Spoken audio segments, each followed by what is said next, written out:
شوف يا متابعين، ربنا سبحانه وتعالى بيقول في الحديث القدسي: ما تقرب إلي عبدي بشيء أحب إلي مما افترضته عليه، ولا يزال عبدي يتقرب إلي بالنوافل حتى أحبه، فإذا أحببته كنت سمعه الذي يسمع به، بصره الذي يبصر به، ويده التي يبطش بها، ورجله التي يمشي به، ولئن سألني لأعطينه، وإن استعاذني لأعيذنه. ده معناها إيه؟ معناها ان اكتر حاجة ربنا سبحانه وتعالى يحبك تتقرب بيها ليه هي الفرائض. ما تقرب الي عبدي بشيء احب الي مما افترضته عليه.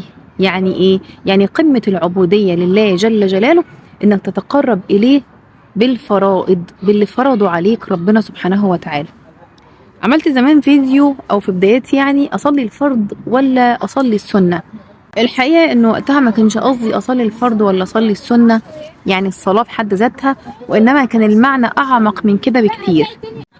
والحقيقة ان المعنى اللي انا كنت اقصده مش بس الصلاة، يعني مش اصلي الفرض ولا اصلي السنة، الصلوات، لا، المعنى اكبر من كده واوسع من كده. يعني المعنى ليه علاقتك بنفسك مع ربنا سبحانه وتعالى، وعلاقاتك بمن حولك، سواء كنت زوج، كنت ابنة، كنت ام.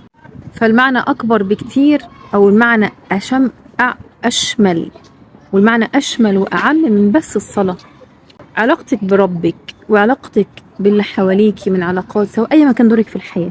لما ربنا سبحانه وتعالى يقول: ما تقرب إلي عبدي بشيء أحب إلي مما افترضته عليه، معنى كده إن ربنا سبحانه وتعالى يحب إن المساجد تكون مليانة في الفروض، صلاة الفجر، صلاة الظهر، صلاة العصر، صلاة المغرب، صلاة العشاء، مش في التراويح.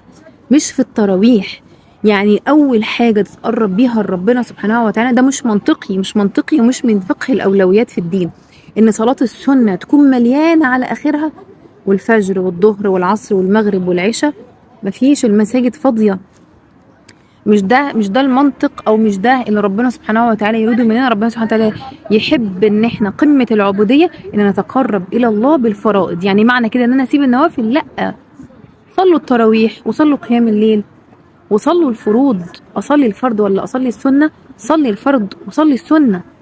اروح اطلع صدقات واعمل اعمال خير واساعد الفقراء والمساكين واشارك في التطوع وكل ده، واسيب مامتي في البيت واسيب لها المواعين واسيب لها الترويق واسيب الدنيا ليهم وما ساعدهمش في البيت كلهم بشكل عام وما اقضيش حوائجهم؟ لا يا سيدي، اعمل ده واعمل ده، صلي الفرض وصلي السنه، لكن خليك يعني في علمك وفي نفسك يعني صلح الفكرة، لأن ربنا سبحانه وتعالى أحب الأعمال تتقرب بها إلى الله وهي الفرائض. ما افترضته عليه، قمة العبودية. ما تقرب إلي عبدي بشيء أحب إلي مما افترضته عليه، قمة العبودية، مش المشي على هواية.